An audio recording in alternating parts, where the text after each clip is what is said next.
And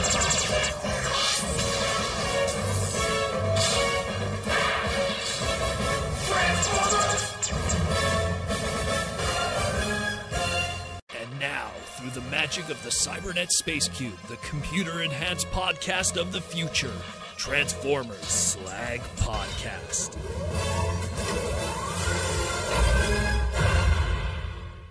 What's up, everyone? How we all doing? This Saturday night, it's a Transformers Slag Podcast Saturday Night live stream main event. I'm your host, Proto Man. I'm the face that runs this place. I'm the voice you hear, well, not this Monday to Friday. It's been a crazy week here in Montreal. Got dumped on a lot of snow. It was very busy, so kind of kept busy digging up cars, helping out friends digging up cars. And then Friday was Valentine's Day, so I just said, screw it. Let's just take slightly a week off. We did have some segments through the week, but we took it a little slow this week. But we have news to talk about today, some new updates in our Transformer world, some new first looks of product and stuff.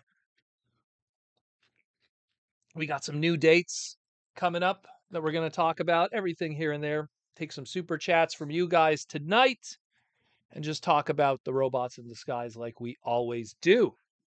But first, who do we got in the chat today? We got Bot Bodega. What's up, my man? Joey's is here. James Hopkins is here. Autovolt, who's one of my patrons. Mayoral Fabrication patron. Who else is here? I just want to make sure I don't miss nobody. Everything's jumping up and down. Moonin is here. Ashnut is here. The Twins Corner, who's part of our Patreon. Grant Brown, Will Murphy. Oh, Young. What's up, Young? You're in the chat here today. How you doing? Young's one of my Montreal peeps. He knows what's happening with the snow right now. T-Formers 2002. Bigum. I don't want to miss nobody. Everyone's slowly coming. Will Murphy, I believe I said. I think I got everybody. Hope I got everybody. Everyone's slowly coming in. Fawn Hart just jumped in. One of our Hasbro peeps just popped in. Joey's Proto, are you getting more snow this coming Tuesday? Yeah, supposedly. So actually, supposedly Sunday night going into Monday is going to be like another 15 to 20 centimeters, which is like, oof, I'm going to have to wake up at like 5 a.m. to dig up my car. So it's been pretty crazy. Even it's so bad that 5 hours away, like TFCon, right? The guys who run TFCon, they also run like 1-day micro shows throughout the year in Toronto, not Transformer related, but just like action figure general related shows. They had to cancel their Sunday show that's going to be happening tomorrow because the snow is so bad over there. Like they were just like, screw this. And Toronto, no offense to Toronto has a pretty crappy snow removal system compared to like Quebec and Montreal. So they were just like, you know what, forget it. We're just going to postpone the show. So if you are looking forward to that show, if you're a Torontonian or in the local area, that has been postponed. There is a new date. So check out, I believe, their Facebook group for Action Figure Expo, I believe is what they call it. Colin changes the name every 2 minutes. 80s Expo, Action Figure Expo, Comic Book Expo, whatever you called it this week. But either way, check that out too, just to get a little bit of an update. But it's gonna be crazy. Hopefully it won't affect the podcast next week because there's gonna be a lot of cool stuff happening. But yeah, it's been pretty wild. I probably should have taken some photos. Should have taken some photos of all the nuttiness. But let's jump into the news. Got a few things to cover. New things here and there, and then we'll just take some super chats and chillax like we always do. So we're gonna start first with the ever awesome. It's Ontario Collector Con. That's what he's going with it. It's always something. No offense, Colin changes the name all the time. I don't even keep track anymore. 80s Toy Expo, Action Figure Expo, Ontario Collector Con. I think he tried to do a Star Wars show once called Echo Base. I don't know. Anyways. It is what it is. Let's get into the news. We're going to first cover some new blocky stuff that has been dropping this week, courtesy of all the different Chinese social groups and stuff. And we have the second wave now of this new kind of Transformers blockies, the Defender versions, which are, for lack of better explanation, a more SD kind of style. And this one here does once again a little more of that unique pull from stuff all over. The subtitle for this Wave 2 is called The Overthrow, which, judging by the box art here, it's a Golden Lagoon Soundwave joining the Autobots to fight against Starscream. I guess there's some kind of micro continuity story of that overthrow. I don't know, maybe Starscream took over the Decepticons temporarily and Soundwave, using the Golden Lagoon super powerful stuff, is making that happen. So this is the brand new set. Comes with Bumblebee, Wheeljack, a Diaclone Ironhide, which they label as the Shattered Glass one, because Shattered Glass Ironhide did have the Diaclone colors. A Golden Lagoon Soundwave, Starscream, Inferno. We also got here Robot Mode Bone Crusher, which we'll get into some Devastator stuff in a moment with this. Robot Mode Bone Crusher, a White Optimus, which is Ultra Magnus without the armor. And we also get individual model kits of the alt modes of Fire Truck, Inferno. We got the Bone Crusher, I guess, alt mode. We get a Bumblebee alt mode that's very Transformers animated. And then we get Hook, also the alt mode. And then the 4 chase figures, which the chase figures, how they will be distributed is there is a strong chance, 1 of 32 chance, that your Bumblebee might be, instead of Bumblebee, in this case, it might be armored Bumblebee on the bottom left there with all this armor and weaponry with silvery slash kind of like not translucent, metallic kind of plastic. Or you might, instead of getting the Bumblebee, you might get what they call it Shattered Glass Bumblebee, which is actually incorrect, even though it has the Shattered Glass Autobot emblem on it. That's clearly the white Bug Bite, because Shattered Glass Bumblebee has always been like a gold bug kind of homage and thing, so kind of got lost in translation there, I guess. And then, of course, instead of your Starscream, you might get a 1 in 32 chance of it being a Coronation Starscream or a Metallic Starscream. So these are all going to be shipping out. I believe it's next week. Already Wave 1 has been out there. I have not gotten any of Wave 1 yet. I haven't seen it anywhere locally from my little distributors and stuff. But Wave 2 is now popping off. So again, if you love your blockies, there is more of this out there. So, and again, that's one piece of news that we didn't get a chance to cover because, again, it was too crazy with the snow. It really was. And then we got this one too. So a store in Singapore called the Falcon Hangar, pretty much on the outside of their store, where it's pretty much the glass for their 2 multiple sides in the mall that they have displayed in Singapore.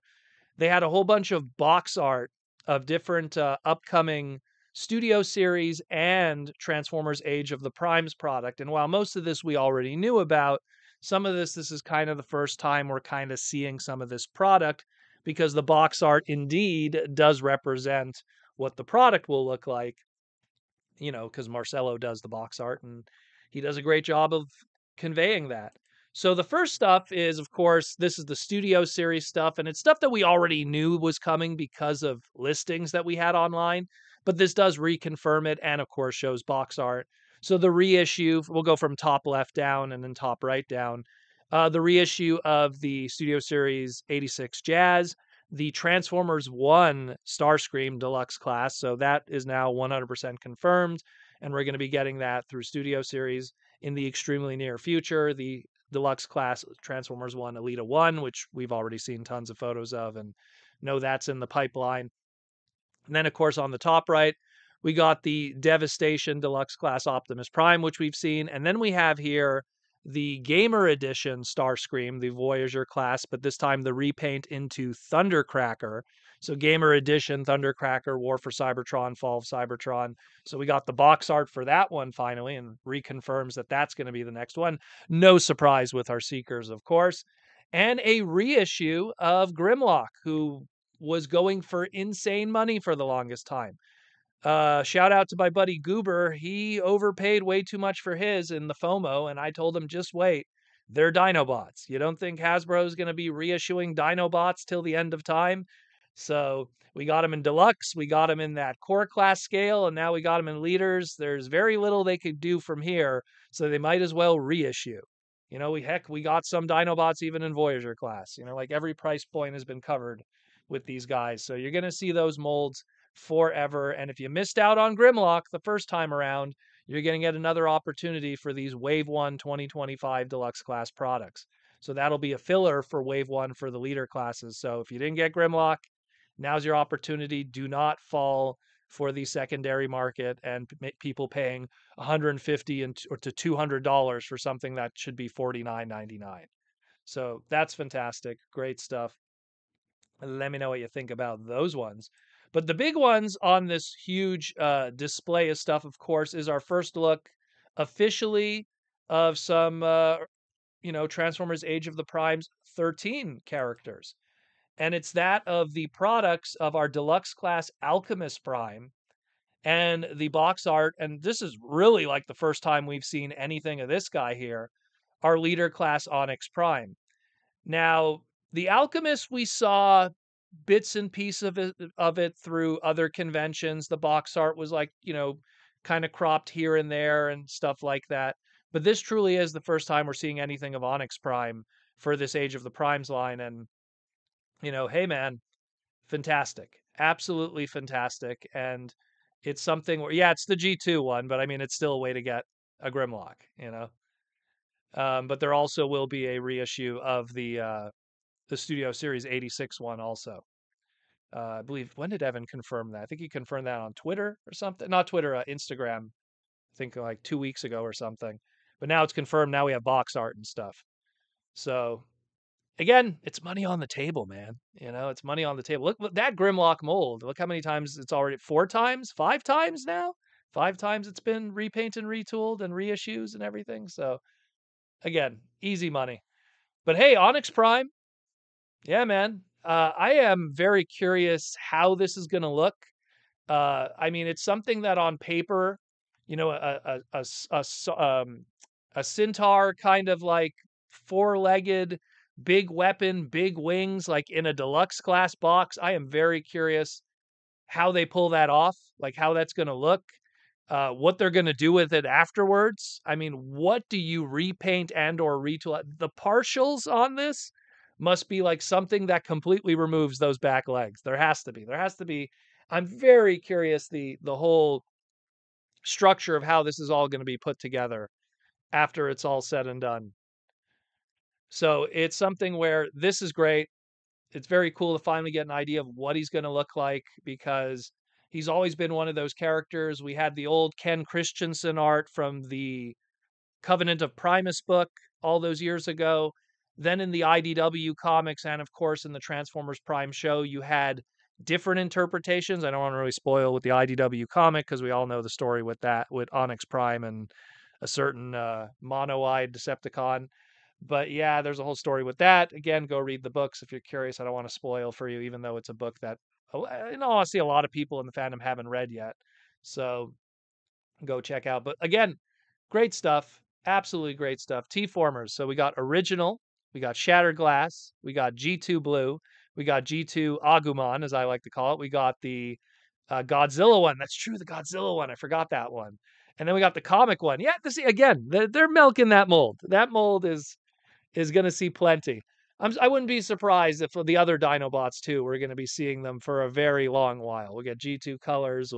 They'll turn Snarl into Anguirus from Godzilla. Who knows? Like they're gonna do stuff forever, forever. You know. But yeah, it is what it is. Nicholas Barr, why would you spoil? I know you don't care about anyone else, but why would you spoil? Don't spoil on people, brother. I know you read it. That's fantastic, but maybe other people didn't. Yeah, but then again, yeah, it's a 10-year-old book. I guess so, but I still always want to keep it on the down low. I always feel like when it comes to Transformer comics, those are the things that people are very late to the game to be reading. Like there's still people that haven't read the Marvel books, and those books are 35 years old, some of them, some are 40. But most are like, between that 35 and 40 year mark, and it's like they're discovering that for the first time. And then some people haven't even read any of the Skybound books yet. So, but it is what it is. Yeah. So anyways, again, Onyx Prime again looks pretty good. I am really curious where they could go with this afterwards. There, in all honesty, I think when we're going to finally see the product, like Evan or Mark or somebody are going to be like, "Hey man, get a load of this like back half of the the horse butt, I guess, for lack of better words. This horse butt back half is a detachable piece that probably is a partial, and you're gonna just see like some black magic going on how that's gonna be done. So very cool though to finally get to see these two. We're slowly building them up. It was confirmed that Vector Prime is going to be a reissue of the one that we got before. So that one is going to be what our Vector Prime is. We're only missing just a few others, Micronus being one of them, that I'm very curious how they're going to do that one because of his very smaller nature. And I mean, we do know that he's going to be a deluxe, but is he going to come with a shield? Is he going to come with Micromasters? Like, I'm curious how visually they're going to do that one. So it's going to be very interesting to see. It's going to be very, very interesting to see.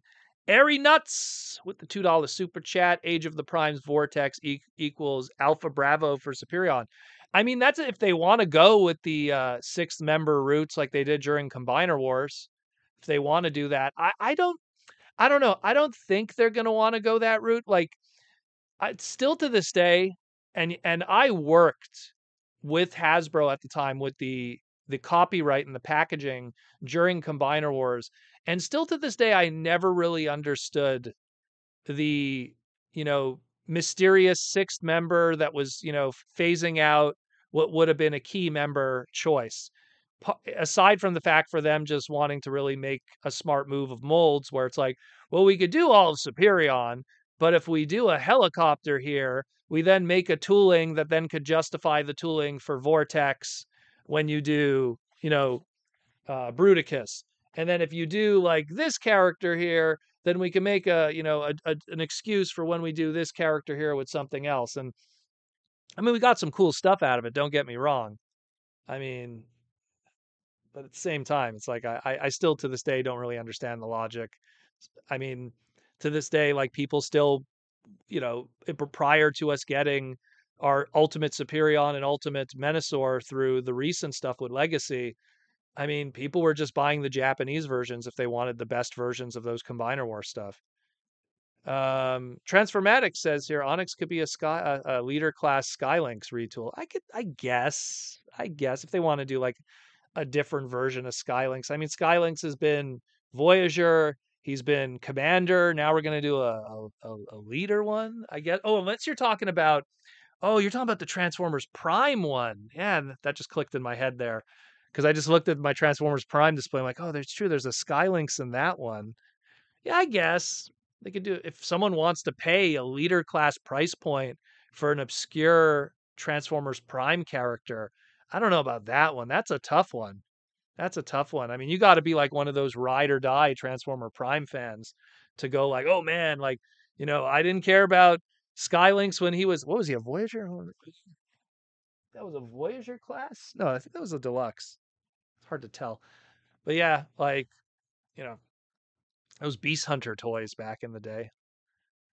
But yeah, I mean, I could see that though. You're not wrong. You're not wrong, Transformatics. But at the same time, man, a leader of that, who would be buying that? Especially with the prices now. You know, who would be buying that?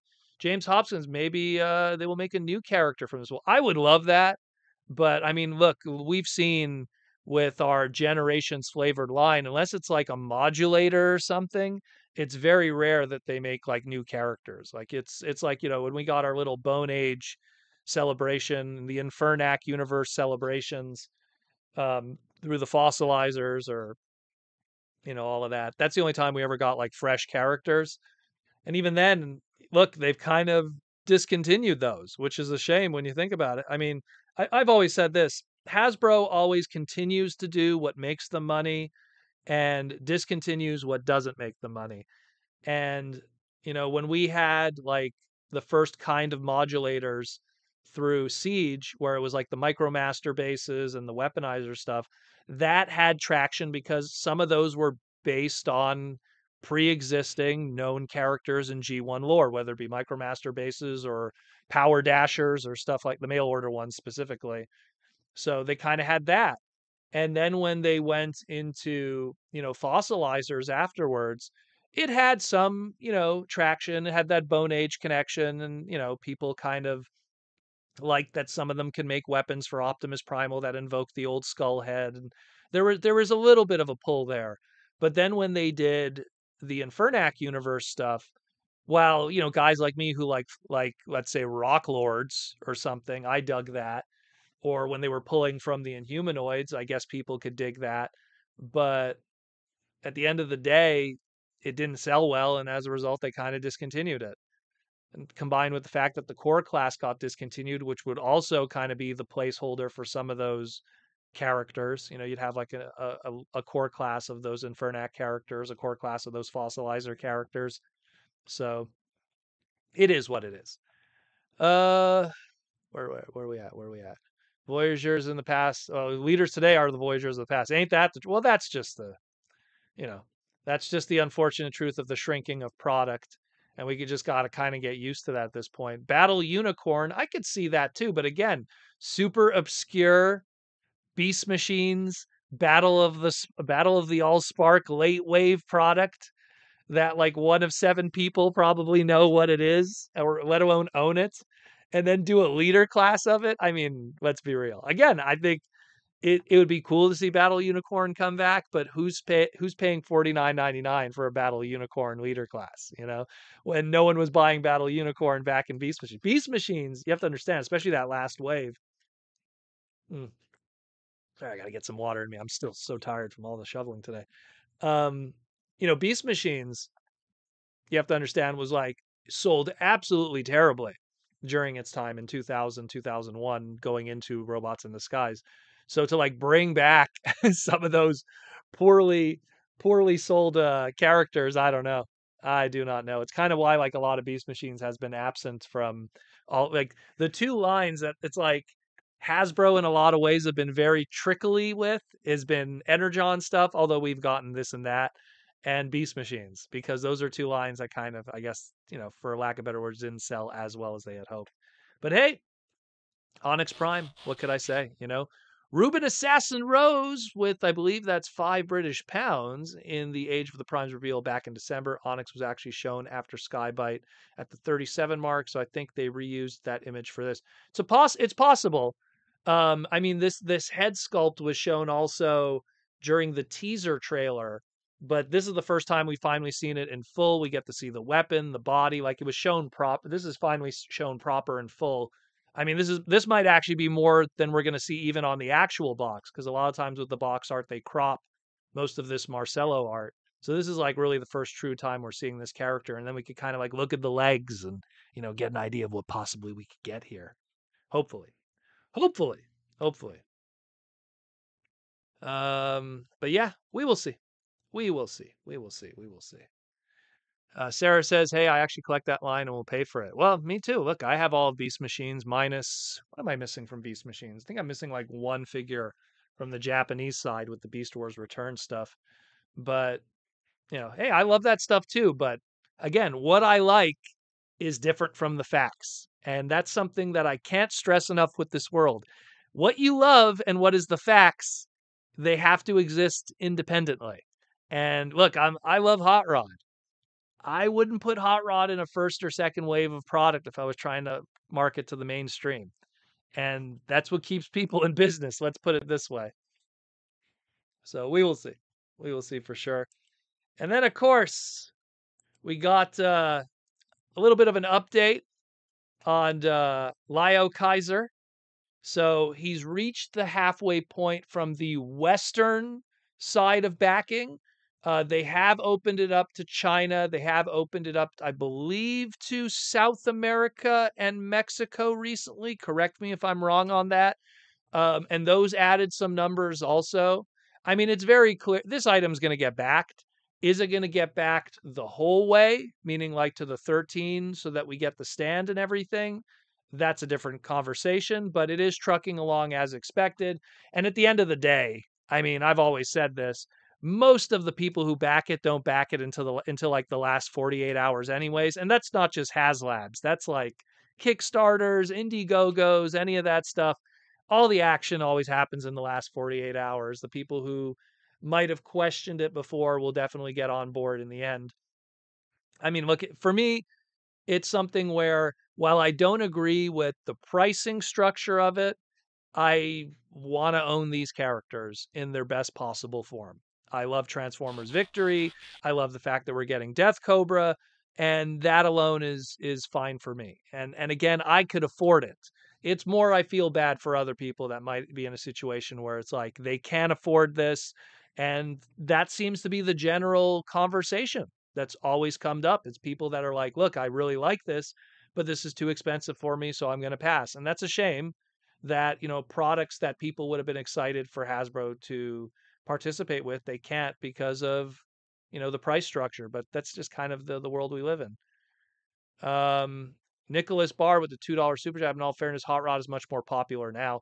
Well, again, I've had these conversations before with Hasbro people, and it's this goes all the way back to the John Warden era in like 2015, 2016, where the discussion for licensing and what is known within the mainstream audience of what characters are known. And this comes from like if you're going to make a bath towel of Transformers or a t-shirt or anything or a cup or a drinking mug or anything, like what characters do you feature on that would be identifiable from a hardcore fan, but even more importantly, which make the majority of the audience identifiable from a casual fan.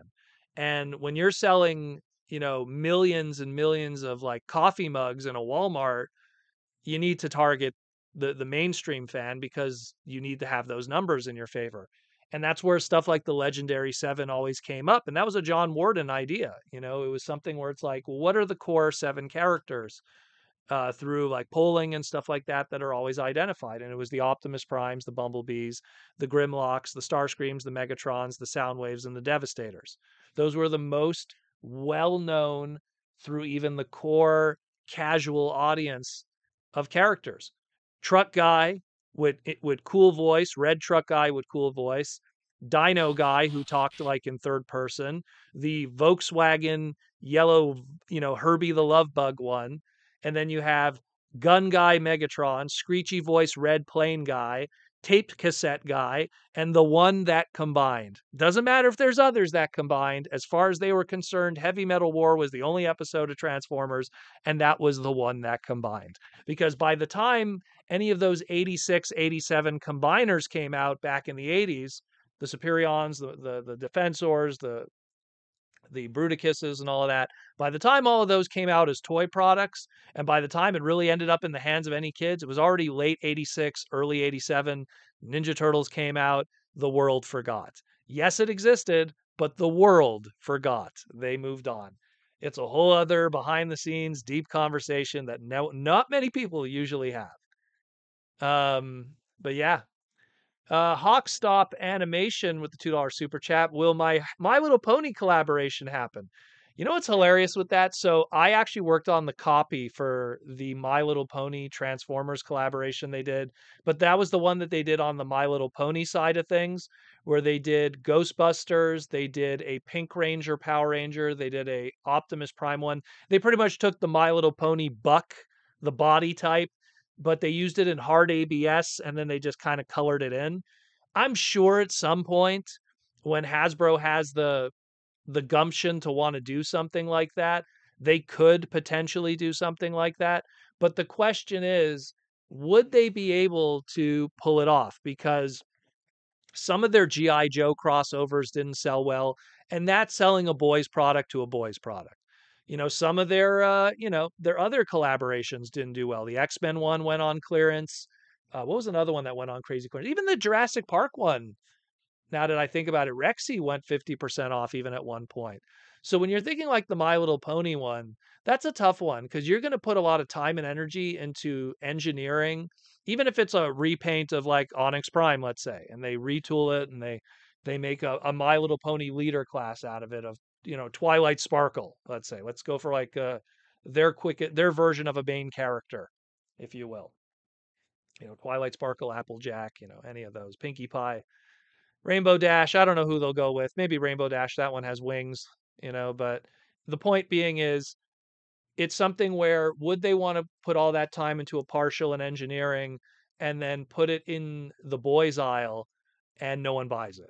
It's a risky one and at a leader class, That's That's where it gets crazy. That's where it gets a little bit crazy. So I could see it from if it's a small product, low cost, risk free. But you did get your collaboration on the pony side, because the pony side. Actually, let me go get it. Let me get the one that Hasbro sent me. 1 moment. I have my little display of everything. Ugh. 1 moment. There he is. Because I remember they sent me like a bunch of these. Because what's cool about Hasbro is when you work on something, they send you 3 of whatever you worked on. A little dusty, this one. So this is the mint and box one. You know, this was a low cost item. And so I did the copy on the back, which here in Quebec, unfortunately, all gets lost. But you know, but I mean, it's a low cost product. Look, it's all one molded piece of plastic that then has an articulation point here, and then that was it. Just the tail. So this is about as good as you're going to get for now, where it's risk free. And again, they did Ghostbusters, they did a bunch of others too. You know, so it's something like that. Twins Corners, the GI Joe collab Prime still happening. Supposedly the Prime is going to happen, and there's another one too, which I don't know if that's public or not, so I'm going to keep my mouth shut on it for now. But I know that the Prime is still trucking along, unless something has changed since then. And those have been selling good enough. Like the Hiss tank sold poorly, and I think that was because they overshot what they were expecting of it. In that, like, they shipped a lot of those, and those were showing up at Best Buys. Those were showing up like in all these like locations that normally wouldn't have really carried toys. And that market got really saturated. And I think they learned their lesson from that. So that thus when they did all the other ones afterwards, they kind of dialed it back.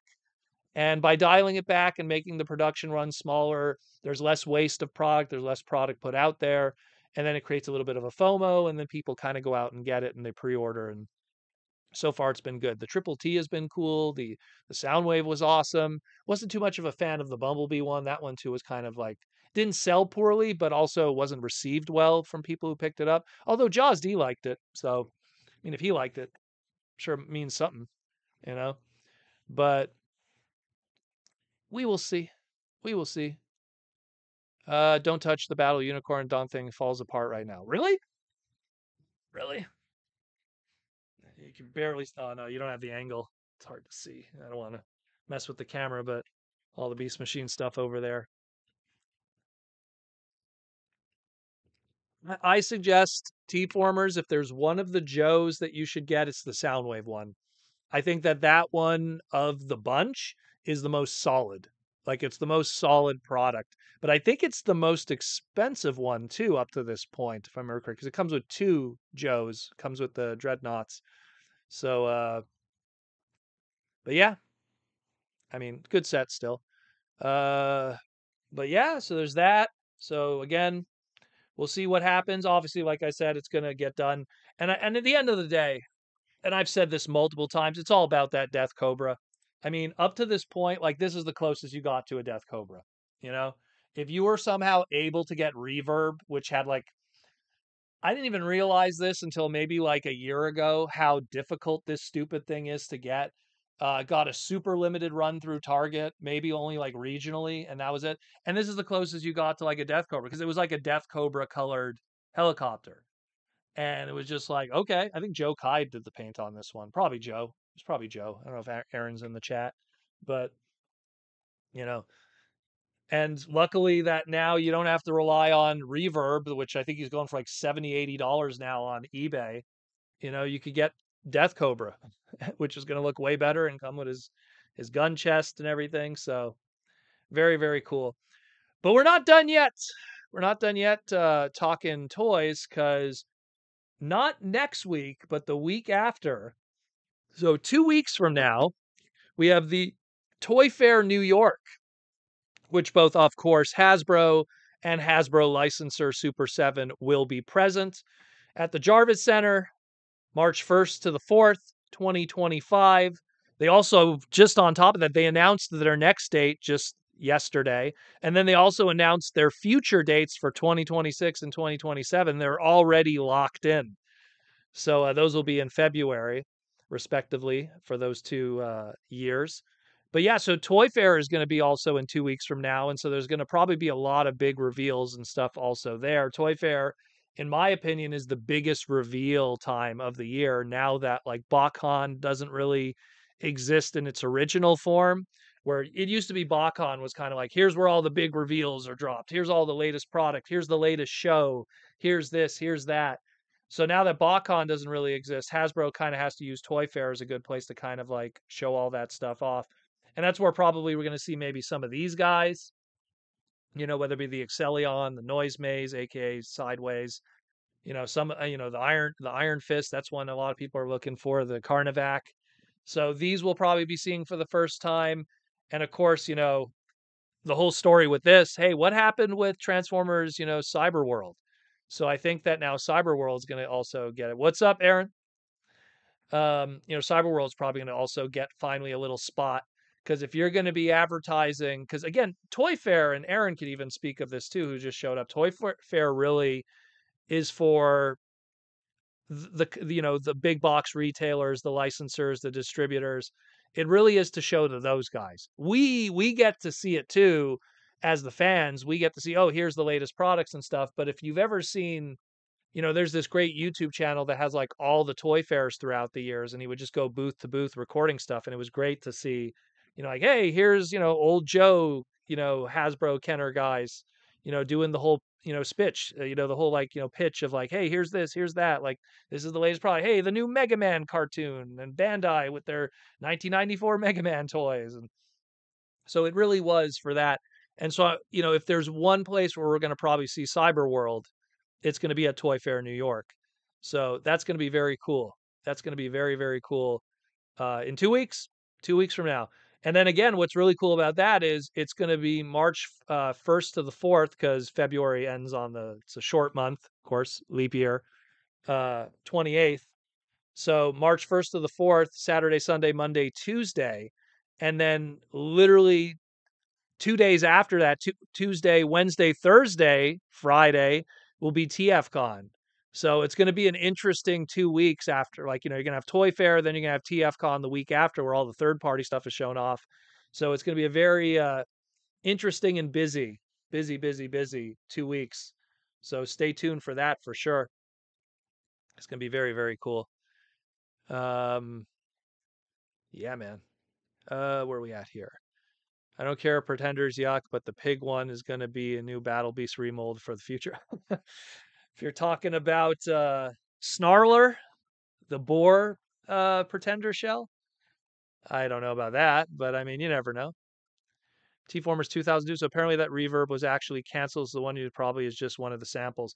Well, yeah, so again, the story with this was there was packaged samples that did get out. So, I mean, I have the reverb and I have the other one too, the tank one. And I forget how I got these, probably through dubious means, through Hasbro people that I know, but it is what it is. It is what it is. That explains the price. Well, ain't that the truth? So again, yeah, good old Death Cobra. Finally getting something of his flavor. That's all that matters to me, in all honesty. And that's it, more or less. I mean, for the news, it's been a little quiet, but at least, like, next week and the week after and the week after, the next 3 weeks are going to be quite packed and interesting. They're going to be quite interesting. T-Formers, there's a packaged one on eBay for 100. That's about right. I mean, 100's not terrible, considering, again, it was a low number thing. Butters is showing up. Might see him pop up. I mean, I got him loose, and the other guy with like just the bubble. So very cool.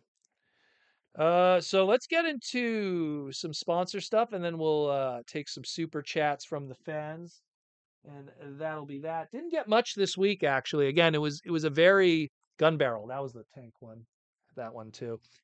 Didn't get much stuff this week. It was a very busy week.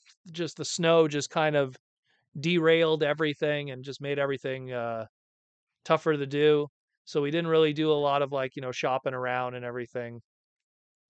Just kept it simple. I didn't even go to Toys R Us. Usually every week I go to Toys R Us and Walmart. Didn't even do that. So sucks, but it is what it is. So let's talk about Symbiote Studios. What am I rocking today? Rocking the Catnip Bravo 1 Symbiote Studios plush pins and t-shirts. Symbiote Studios confirmed will be at TFCon LA.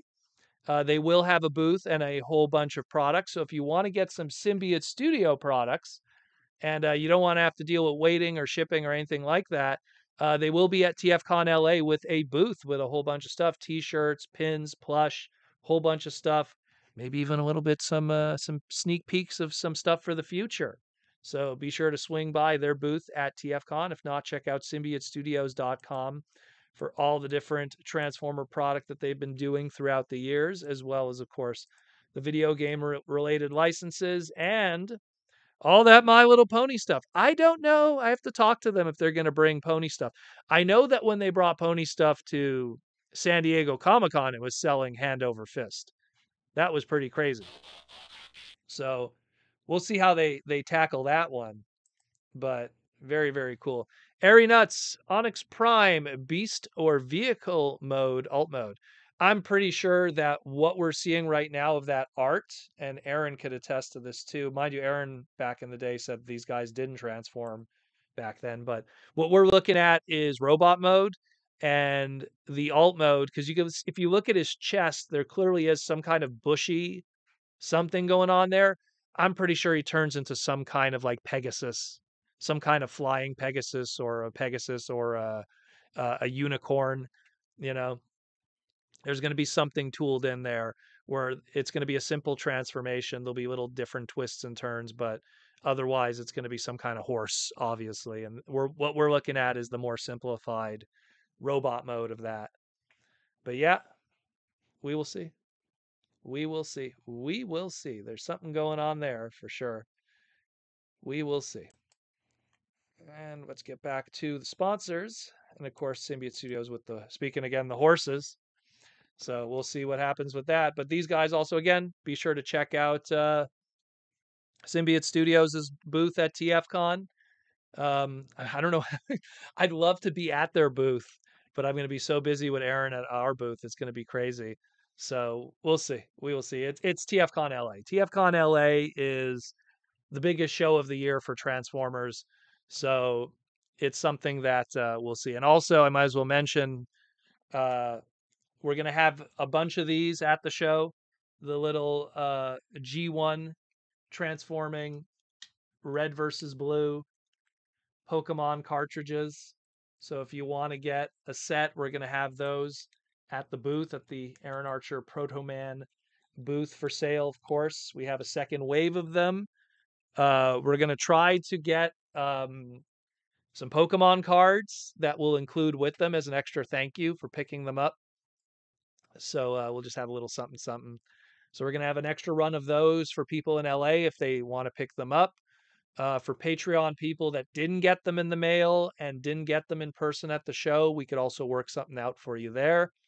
So stay tuned for that. We'll have more info on it as we get closer to TFCon weekend, of course. But those are now ready to go in stock and inventory for the show.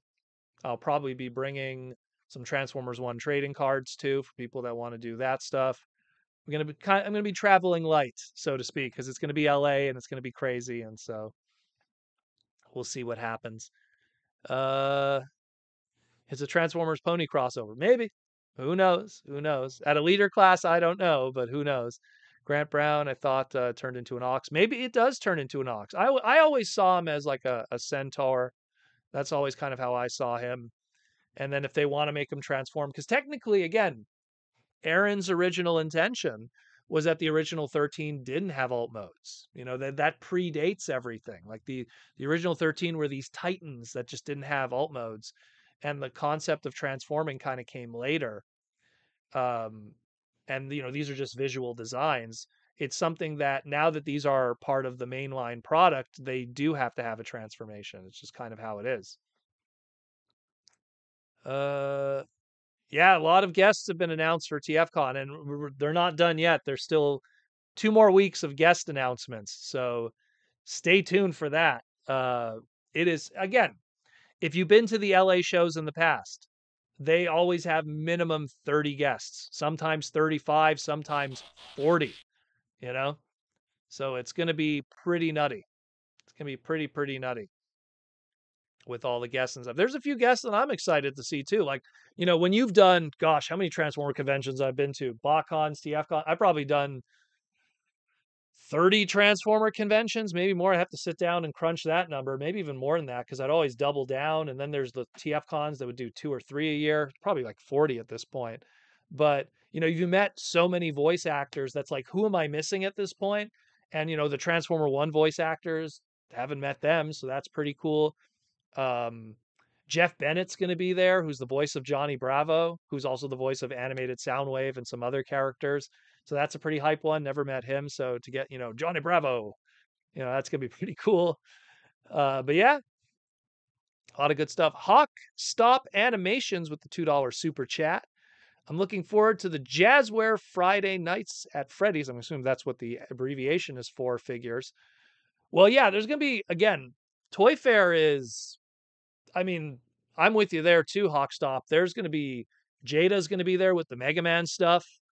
Mattel's going to be there with the wrestling stuff. Hasbro is going to probably be showing off some other non-Transformer brand stuff that we're going to probably be seeing. That's the busiest weekend.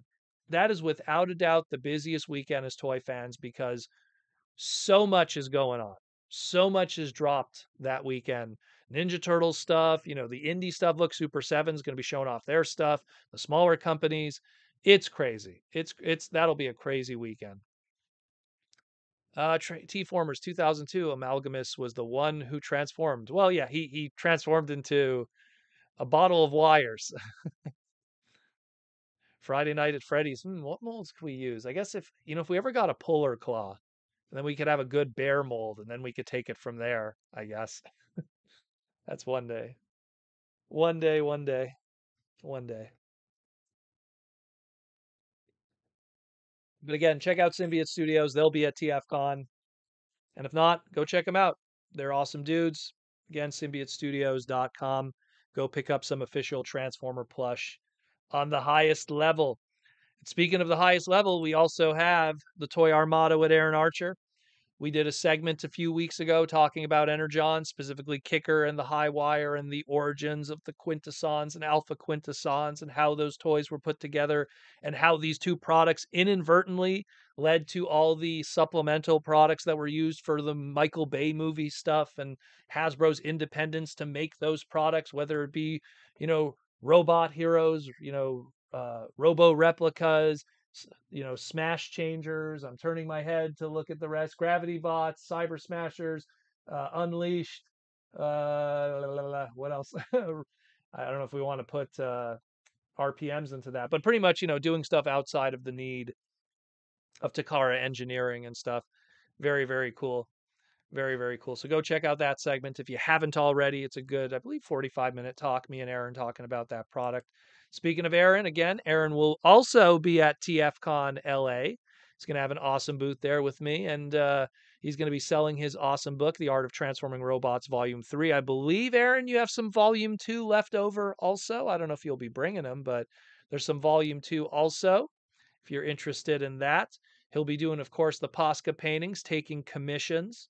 So I suggest you get to him super early in the show and lock in your commissions and get some Posca paintings from the booth. There's going to be a lot of crazy stuff there. Obviously, not all of these represent what will be there. There's obviously going to be a ton more. This is just what's available on the website right now, if it's even there anymore. So check that out, of course. And again, also on top of getting those Posca paintings and on top of also getting the commissions through Aaron, he'll also have some of those high-end paintings too. So, okay, Aaron has confirmed Volume 2 will be there. All righty, there you go. So Volume 2 and Volume 3 will be present for purchase.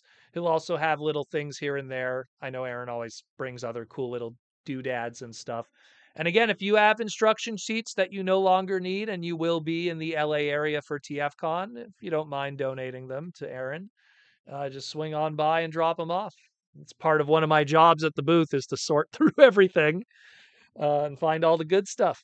So everything's awesome. So check that out too. Again, go check out TFCon LA if you are in the area, March 7th to the 9th at the, I believe it's a Marriott.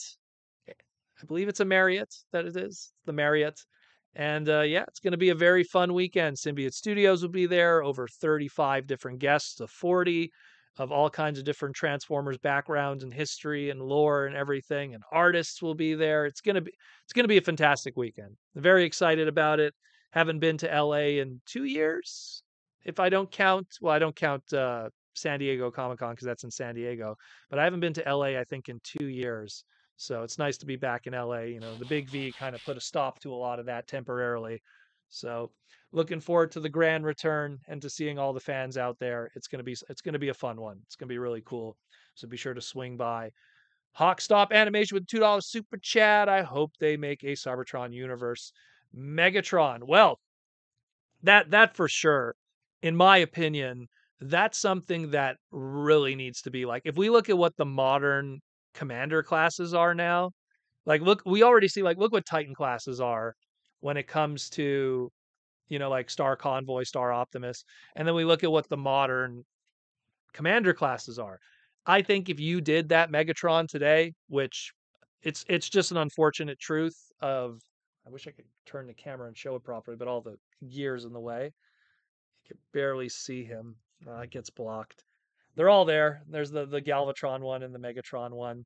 That's the Cybertron display. All of this, but it's something where, those figures, if those figures came out today, would be commander classes because there's so much parts and pieces and engineering and plastic. It's just kind of reality of the cost of making product then versus the cost of making product now. That was a leader class back then, and that was $39.99. $39.99.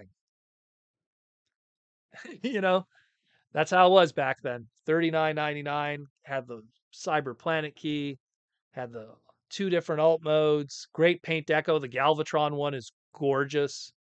And if to my knowledge, I think it only had those two decos if you don't count Lucky Draws. It had that one, the original Megatron, and then the Master Megatron, which was the Japanese repaint. And then you have the Galvatron and the Master Galvatron, which is the Japanese repaint. And then if you don't count, I think there was a green one, a weird green colored one for Lucky Draws. I think that was it. They didn't paint it up any others, if I remember correctly. The good old Batmobile Megatron. So that would be cool, but that would have to be a commander class for sure. That cannot be a leader. That just has too much going on. The weapons, the triple changer gimmick, all the parts and pieces that would be articulated. But a cool design. I full transparency, I love the Japanese version of Cybertron, which is Galaxy Force. That's like in my top 3 favorite Transformer series is. I love Galaxy Force. It was such a Japanese but well done series. And I love those designs. I love the ideas. It's all great, you know? It's all great. Because again, I just can't see the way that leaders are today and the way that Voyagers are today. Like whatever you would get if they did it in those price points would be so, like, it'd have to be like drained of all its soul. T-Formers 2002. Yeah, there was a gold lucky draw, but otherwise no reprints. That's what I thought. Yeah. I remember there was one lucky draw, but I don't think they've done anything else aside from the 4, meaning like Japanese versions, American versions of the pairs. So yeah. It's a shame because like I have a few of the Japanese versions, just not all of them. A lot of times what happens is when I find the Japanese versions, I keep them mint in box because they just look so cool in the box. And a few of them I have loose, like Nitro Convoy being an example of it, Primus. But very, very, very cool. Very cool. Aaron loves that design too. It's his Batmobile Megatron. Has horns, like kind of more of a Batman kind of look. Has the Batmobile kind of design. Good for racing on the planet Speedia, aka Velocitron. A lot of cool stuff going on there. Yeah. So what else? What else? What else? What else? And then of course we got Vin Studios with their Unicron upgrade kit. Again, if you have a HasLab Unicron and you want to double it up and somehow get your 2-in-1, so you don't have to buy two of these, but you're able to have them on both modes. Because anyone who's messed with this thing, it's like wrestling a small child. I know that's how it felt for me in the kitchen when I first got this thing, because I literally had no space to like open up the box and have all this item and have all the packaging. Like the kitchen was like the best place to do it. So binstudios.iwarp.com to get yourself either a wing set, or if you want to display it in a ring set, that way you could get both. It does come also with a YouTube video showing you the instructions of how to install it properly, so there's no confusion. It's very well done, very high quality. That's how I have mine. I only bought one Unicron. I'm Canadian. I wasn't going to spend more than the $1,000 each on these things. It was already expensive to begin with. So very, very cool. Very cool. And that's it more or less. So let's get into the news. Not the news, the super chats. And we'll take it easy this evening. How much time we got left? We got a good hour left, less than that, but you know, it is what it is. It is what it is. It's been pretty crazy though in terms of behind the scenes of stuff. I mean, got a few prototypes off screen here that I can't show right now. You'll probably be seeing it. I'll show the prototypes when they're publicly revealed and everything, but got a few cool things off camera here that I can't wait to talk about with you guys later when they are revealed. But a lot of cool stuff just happening behind the scenes recently. I think I can't confirm the date yet, but before February is over, but 100% by March. Some of the stuff that I've been working on professionally behind the scenes in the bigger robot span of things um, will be public. Can't talk about it right now. I'm just kind of waiting for the powers that be to do that public announcement, and then I will gladly talk about everything, short of showing everything, but we will see. We will see. Very cool otherwise. Very, very cool.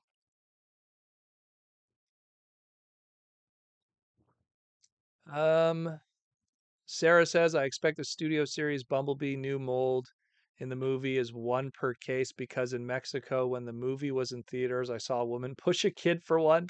I don't think that'll be the case. They don't decide one per case based on people beating up each other. Otherwise, those Pokemon cards that everyone's going crazy over would only be one per case. But no, you know what? The Studio Series Bumblebee that we have the new one. Chances are that's going to be what they're doing with their case assortments right now. Usually, when you're talking deluxes, it's a case of 8, 2 figures per case. Usually, you don't have a one per case scenario unless there really is a good costing reasoning behind it. I mean, the best example being Mister over here. Let me grab him. You know, everyone always wonders, why was this dummy one per case? You know, and the primary reason why this was one per case was because of the costing, because everything else in that assortment of the Speedia 500 collection at the time was a repaint. And the only thing that wasn't a repaint was this guy. So they had to put all the costing into this. So he was one per case. And that's, it's very rare that the capsule sublines that are done as store exclusives, it's very rare that you get like completely brand new tooled items. I mean, I believe it was Evan or Mark even showed at one point how this was going to be just an extensive retool of the Origins Bumblebee, which was a Target exclusive product, you know. So, but the Origin stuff is a little different because that was part of the Buzzworthy Bumblebee. There were one shot items. It's, when you have those capsules, it's very rare that they want to go all in on something. So, Joey with the $5 super chat. Thank you, Joey's. I heard Optimus's alt mode for the Joe's crossover is the Mobat. Is that speculation or do we have proof? Cannot say anything about that. Trying to think of anything that's been said about it publicly. So, Joe Nung, back in the day, pitched a bunch of G.I. Joe versus Transformer ideas. This was 10, 15 years ago, if not more, maybe even 20, probably 15, more closer to 15 than 20. um, and one of those ideas became a reality. Let's put it that way. He pitched a bunch of them. He pitched a bunch, and one of those became a reality. So the one that it isn't is it isn't a his tank Optimus, because there was a his tank Optimus pitch idea of Cobra controlling Optimus Prime. It was done in the comics through Devil's Due at the time. That was 2009, 2010. No, maybe earlier than that. I want to say like maybe even 2005. Again, all the numbers are all over the place. So just yeah, just stay tuned for that and you'll see more for sure. Um, it's just a matter of when they're going to want to reveal it, because the Joe reveals of the Transformer crossovers, those never get like a reveal through a streaming platform. It's always done through the Joe streaming stuff. And now that they don't really do create, like they do them once in a while, the Joe streams, but now that Emily's not with the Joe brand anymore, I don't know what they're gonna do. Like they did one recently, so if they need something to show off product, if you're going to see the next GI Joe Transformer crossover, don't miss the Joe streams that they're going to be doing in the future, because that's probably where it's going to get revealed, if not Toy Fair, but probably for the Joe streams. Mark Morales, $2 super chat. The Siege reissues were unexpected, typical Hasbro. Well, no, it's something where there's a few things going on with that. Number one, it's a trademark thing. They're just going like, hey, we got to do side swipes. We got to do, not so much the Skywarp, but some of the more smaller trademarks that are found there. Uh, so it's something where they just want to just do some trademarking stuff, and also do some trademarking stuff and look at product that goes for ridiculous money in the secondary market. The Phantom Squadron 3-pack, 4-pack with Skywarp was going for like $350. No one should be paying that.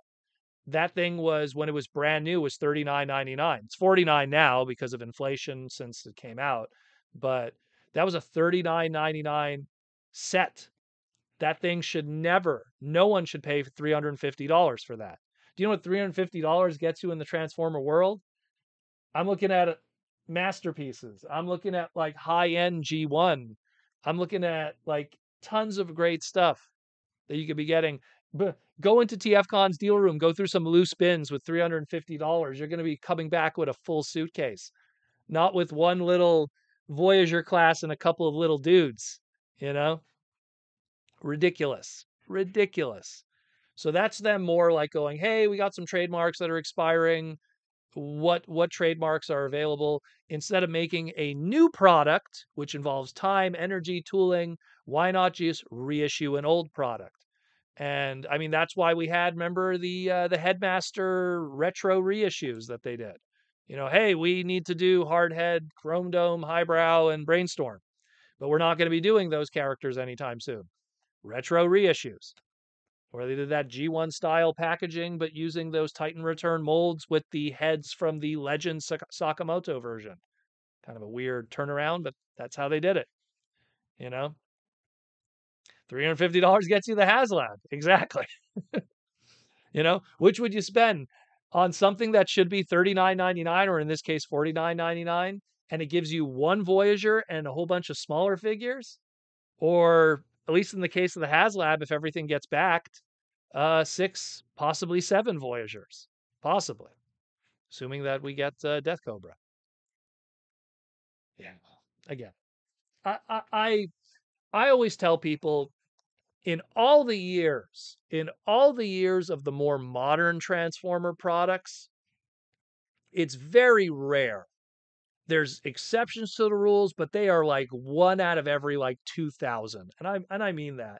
It is very rare that an MSRP of an item hits like any deluxe class. Look at, like, let's start with Classics. Classics 2006. Find me a single deluxe class classics figure that is like its original MSRP was $9.99. We're not going to be basing it off of the original MSRP using modern numbers because obviously inflation. But let's say show me a let's say that classics mold going along the lines is in that $19 modern pricing. Show me a classics mold today, loose complete on eBay that is more than $45 in the secondary market. There isn't. There isn't much. There really isn't. Almost all of those like you could find them for like 10 bucks, 20 bucks, 30 bucks, and don't show me like a guy who's asking 50 bucks on eBay. I mean sold listings. It's very rare. You might get the one store exclusive or something repaint or whatever, but most of those products they barely doubled, and most of them went down in value. How many people are killing themselves for like a Universe 2.0 deluxe class Ironhide? You know, it's not like that. And as time progresses, those opportunities open themselves up, and people always the examples that they always give me is like, oh well, Protoman, right now I don't have XYZ of this Siege mold or this Earthrise mold, and it's crazy in the secondary market. Yeah, but then what's going to happen is one day they're going to give you that prowl mold proper because they will. They will. They're not going to sit on it. It was an exclusive through Amazon. And then once they could go and do something independently, which they will, that Amazon one's value is going to go in the toilet and no one will care. And no one will care. And no one's going to be paying like 50, 60, 70, 80, $90 for a deluxe class prowl from a 2-pack. Look at the guy that comes with them in that 2-pack. How well is that Ironhide doing in that 2-pack once that Studio Series 1 came out? What happened there? Exactly. So the same thing that happened to that Ironhide is going to be happening to that Prowl one day. You just got to be patient. You have to. If you're in this hobby, you're in this hobby for the long run.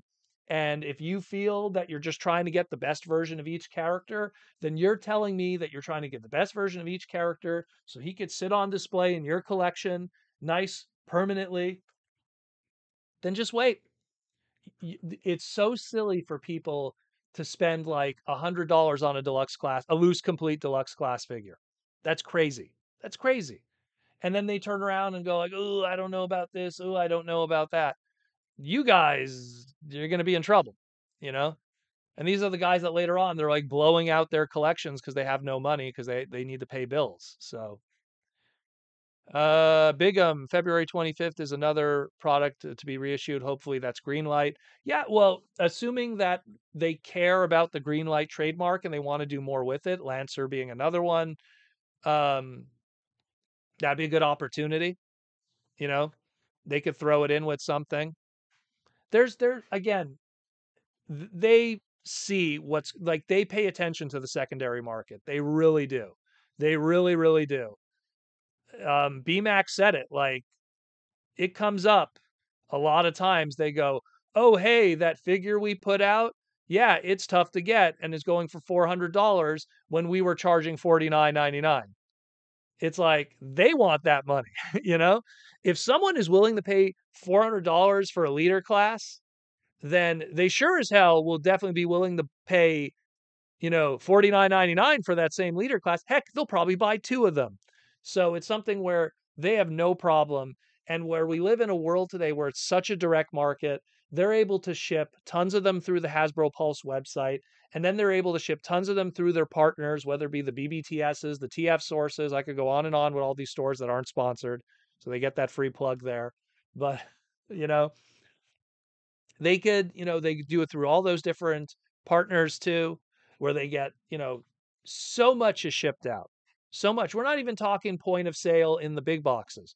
We're not talking about you going to Walmart and seeing like that toy manager who bought 2 cases of leaders. And then there's 4 Grimlocks on the shelf if we're lucky, you know?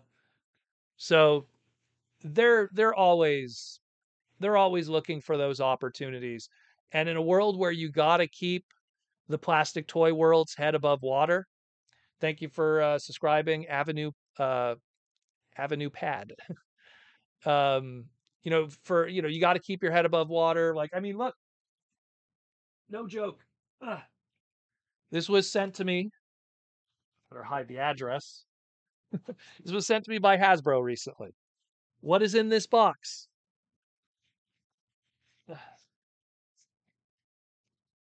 This is all what's really making the money right now. You know, there's all the different items. Again, shout out to Jason from marketing on the Wizards of the Coast side. I worked with them a little bit during the TCG days. I have even more here too, actually. This is box number 1.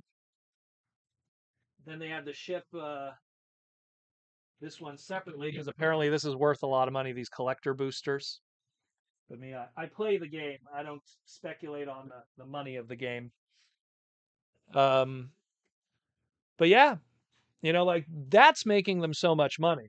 The Magic the Gathering stuff that it's almost supplementing the rest of the company in a lot of ways. And so if there's a way that Transformers could pick up their weight, which they are through different platforms and be able to put out, look, you could criticize, ooh, what is this old Siege product? But on the flip side of it is, wow, they were able to look at Hasbro Pulse's website. They were able to put out product that came out 6 to 7 years ago, not change it at all, put it up on the website and gone. 10,000 units gone, like liquid, sold out. And that's them, let alone what they ship to BBTS and all the others. So that's good for Hasbro. It's fantastic, and that helps the whole company have confidence in the brand on how they could do things. Mark Morales with the $5 super chat. I'm glad Hasbro is acknowledging those figures and we're in high demand. You never know if they can have enough stock sometimes.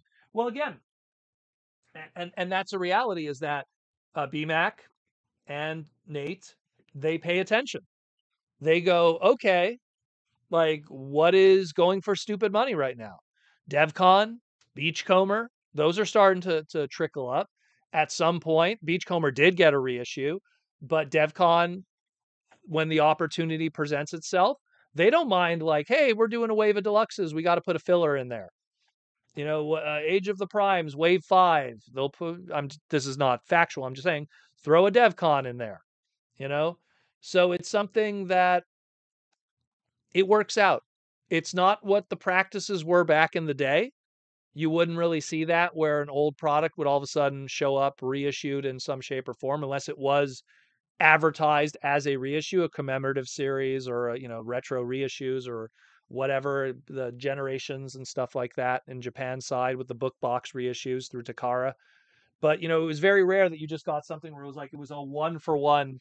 Like, yeah, for no reason whatsoever. There's entire cases of Tasmanian Kid, you know, or whatever. Actually, a better example. Let's use Miss Expensive here at one point. Minerva, she's empty here, but I think this was a Walgreens exclusive, but it's something where if they notice, oh, hey, there's this one figure that we put out that has an insane 3x, 5x. Again, look at the sold listings for the Phantom Strike set. Look at the sold listings. Siege, just type Siege, Skywarp, Phantom Strike. Just type that and do sold listings on eBay. $350. Some of them almost $400. That's ludicrous. That should not exist. That's like almost 8x the MSRP.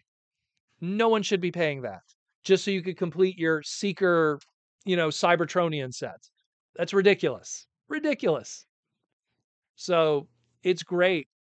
It's absolutely great that, those opportunities are presenting themselves, that Hasbro recognizes them, and it saves us from the real evil, which is the people who go into stores and buy 12 of every product because they don't want to get a normal job, for lack of better words. It is what it is. It is what it is. It's the scalper market is pretty rough. And I think that, it was pretty rough to begin with, But I think after the big V in 2020, it unlocked this whole new audience of people. I mean, I have friends who are big into the sneaker community, like basketball shoes and stuff. And they said, like, yeah, man, so many people quit the basketball shoe scalping market to go scalp Pokemon cards. And they don't even know or like Pokemon cards. They're just buying it because they know they can, like, they're the kind of guys that they're able to be at Costco or Walmart Monday morning when it opens because they don't have a 9 to 5. So they could be there early and then they could buy all the assortments of stuff and then that's it because restock won't happen for a week or two if not more, and then it all ends up on eBay and a lot of people suffer for it. And I'm the kind of person that's like, if that's going to happen, I rather wait and the opportunity will present itself. you know it is what it is. um Reissue Optimus Prime first edition, how many times needs to be said? Well, the sad truth, and this goes back to what we were saying with the Cybertron Megatron. If they reissue, like when they reissued the what was it called there? The Hell Megatron Transformer Prime one. And they did it in that little set there. Mind you, that was an arms micron, so it has a little bit more engineering and plastic and paint. But I think if you reissued Transformers First Edition Voyager class Optimus Prime Transformers Prime, it would probably be a leader class in price now. It probably would be a $49.99 product. But I think, and this is just me personally, I think one day they'll just do a proper, like a good Transformers Prime reissue, um, through like a celebration line. Like I could see that, and it'll be a Hasbro Pulse exclusive. Because look, they did it. I'm glad that they did the breakdown. That was great. Look what they did, the breakdown, the war breakdown. That softened the market on the original breakdown that was going for like $100, $200, and it came with a Viacon. You know, there's those stories, and those are real stories of saving the market. You know, saving the market, man. Like it's and they know it. Like they don't want it that just some one guy who's standing out of Walmart at 2 a.m. in the morning is going to make hundreds of thousands of dollars on their inventory when they could be making it. And the fans will be happy because they're buying it at MSRP and it goes to more fans. Why have, $400 for one unit when it could be $400 across many units across many people? Welcome, why lag why? So it is what it is. It's always been a tough one because I've always been a person that when it comes to retail product, it's very rare that I buy multiples unless it's like Hot Rod and I'm buying for myself because I want to have it in multiple modes. I think the only time I've ever bought multiples of retail product is when it's on crazy liquidation. When it's run its course and it's completely dead, and then it's like, oh, and this is, do I have it still on my phone? I don't remember. Let me see if I could find it. Like, too many times I'll find, oh, hey, commander classes, they're now $15 each. And Walmart has a wall of them, and that's a real story. Those are real stories. That's different. When a product has run its course and people have decided if they wanted it or not, now it's old product, sometimes like 9 to 10 to a year old, then it's a different story. But oh my God, I don't know if I have like hundreds of photos on my phone here. But I remember going to Walmart and the uh whatever price point that was at the time, I think it was the Battle Master price point. They were going for 5 cents each. I don't know if I'm gonna find it on my phone. I remember taking a photo of when I checked out at Walmart. I don't know. I don't know if I'm gonna find it right now, but it was like it was all of those like Smashdown and Rung and everything, they were like 5 cents each. But that's because we were already at the tail end of Kingdom. Kingdom was on its way out. We were going into wave one of Legacy, but Walmart still had a few Earthrise products, you know, and they were going for crazy clearance. So I bought a bunch of them because if I buy them for 5 cents each, then I could turn around and sell them for $5, which is still cheaper than MSRP at a TFCon. And this is $5 Canadian. I still get to make my money and someone's still happy. I bought a ass ton of Kingdom Rodimuses for $15 a piece. And I sold them for 40. What was the MSRP on Kingdom Rodimus? It wasn't 40. So a lot of people were happy. And I got it for nothing. I bought a ton of them because my logic is easy come, easy go. If I'm going to buy it for 15 and then ask MSRP when no one wanted it then for MSRP, I'm going to be stuck with it forever. So it's easier to make that, you know? And then I could take that money and put it towards something else. And that's why a lot of like people, I remember, I think it was TFCon 2015 or something. I had a ton of Power of the Primes product. I had a bunch of the Pretender shells and all that. They were $1 each. $1 each. Just wanted that shit out there. See? Why lag why? How did that Rodimus deal come about? Stores that have way too much inventory and they ask, here's the thing. The toy managers of these stores, all they know in their price memory is they know what was their MSRP and then they know what they paid from a distributor. That's all they know. And I've always said this, if a store is selling something for like crazy cheap, God knows what they pay. And sometimes those distributor prices for old inventory gets really cheap. Really, really cheap. That's why when you go to an Ollie's, if Ollie's is selling that transformer that was $29.99 for $10, what did Ollie's pay from that distributor? From that pallet. So it was one of those scenarios. They had them for ridiculously cheap. They wanted them out of here. And I was like, I could sell a $40 Rodimus any day of the week, mint in box. So I'll buy them at 15 a piece and take that little wrinkle in between. And they were all gone. All of them. Brought it to a show. It was all gone because $40 Canadian for a Commander Rodimus. Yo, Joe, you know? And people got angry online. They're like, oh my God, you're a scalper. I'm like, I'm not a scalper. I bought these when Legacy was already like, I think going into evolution, you know?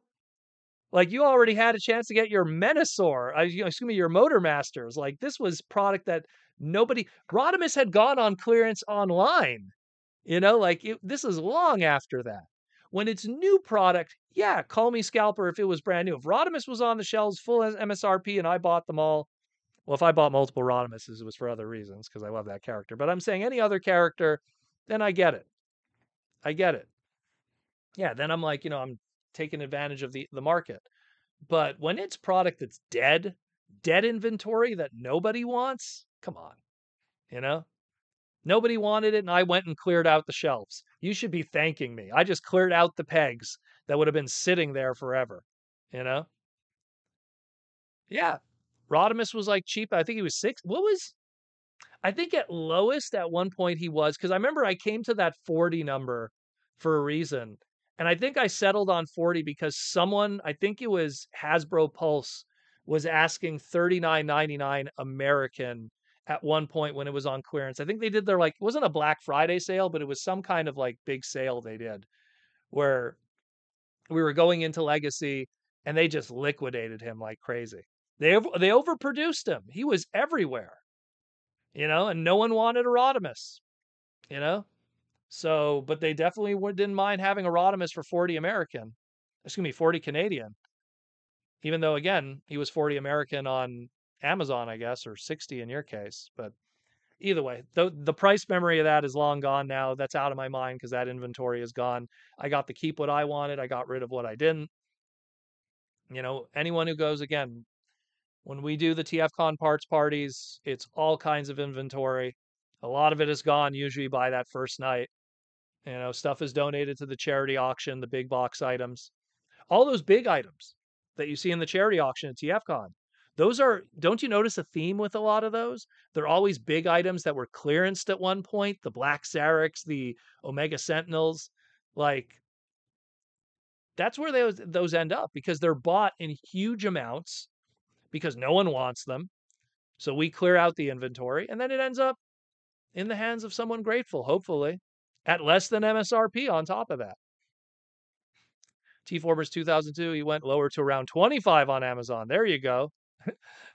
There you go. That's what I'm saying. That's what I'm saying, you know? Patience. In this hobby, you got to be patient. You have to be. Otherwise, you're going to bankrupt yourself. I have seen it way too often. All you have to do, go on TFW 2005, go to the buy sell trade forums and look at how many people are liquidating their collections all the time. Here's everything I'm getting rid of. And then you see certain patterns of what are those items they're getting rid of. Upgrade items, which are like, oh, I don't like this version of the character because now there's a better version. You know, literally everyone who's getting rid of 99% of their classics collection between 2006 and 2008. You know, like all those like characters that now have better versions in that deluxe or Voyager price point.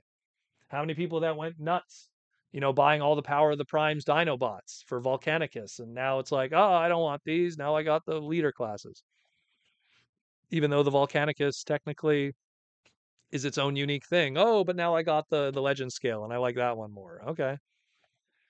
Sarah, the secondary market for Optimus Prime First Edition in pack is $250. More shopping for a Voyager, more shipping for a Voyager. Well, again, it's $250 because that was, in theory, it was a Canadian exclusive, the first edition stuff. It all showed up in Canada. And it was a Voyager class, so there was less of those. The Bumblebees, the Cliff Jumpers, the Viacons, the RCs, those were deluxe classes, case of 8, 2 of each character, multiple cases of deluxes were purchased. The Optimuses were a lot less. Now, as you count that media pack, which came with the kids, then there was a deluxe Optimus in that one. It makes sense. But if ever there was a reissue, get a load of that. The number is going to go, you know, deep on that one. No one's going to care. Investing in Transformer toys doesn't exist because it has nothing to do with like, oh, you buy this Transformer and then, you know, like buy Tasmanian Kid and keep a mint in box and put him at the back of your closet. Forget about him for 5 years. Hate to break it to you, at most you're going to double your money, but you'll double your money and then inflation's going to close that gap. So will you really make your money? Yeah, if you kept G1 product sealed, yeah, but no one thought like that back then. But a lot of people today, I guarantee you go to a lot of big box secondary market toy stores and they probably still have Siege product mint in box that they can't get rid of for MSRP. You go to certain TFCon dealers and they have old inventory that they're still trying to get rid of Siege or even before Siege. They probably have Power of the Prime product they're trying to get rid of, Titan's Return product, you know, Combiner Wars product, you know, a lot of that. I just want to make sure. T-Formers, for every new reveal of an updated character, I sit and wait for someone to pawn off the original they don't have yet. Well, that happens a lot, you know. We used to joke about that. Where was it? You know, even with third party, like when Combiner Wars Devastator came out, all of a sudden all the third party Devastators showed up on the market. And that's not this like Combiner Wars Devastator is not as good as Hercules or was the other one Giant, those two third party ones that existed around that time. Those ones are way better in terms of engineering, but there's just something about the official Hasbro blessing of the Combiner Wars one that was appealing, and people were getting rid of their third party ones. And we would see that a lot. Do you know how many city commanders hit the market once we got official Ultra Magnuses with armor? You know, do you know how many? I mean, I'm just looking at all of these. You know, Roadbuster sets, and I think it was BTS Toys did the Roadbuster upgrade kit. You know, there were so many of these. Just it's ridiculous, absolutely ridiculous, and that's why save your money, people. Save your money. Be smart with it. You know, don't just rush out. I hate it when people. I hate it when I see that when like, you know, someone like sells XYZ transformer for like insane money when it shouldn't be sold for that. Like you buy a masterpiece, you know, and it's like you pay $150 for a masterpiece, and it's like, oh my god, but you paid 100. Yeah, but that was the MSRP, you know. And chances are, sometimes you get masterpieces for 50% off. That happened with Starscream and the Seekers not too long ago through Hasbro Pulse. So even masterpieces could end up taking a dive once in a while. But yeah, Sarah, I have 20 Screamers for some reason. The only deluxe arrived back when the deluxes were $9. Hey, get what you love, man. Get what you love, as long as you love it. As long as you love it. I mean, I don't think I have 20 of anybody. I'll be honest with you. I don't think I have 20 of any single individual figure.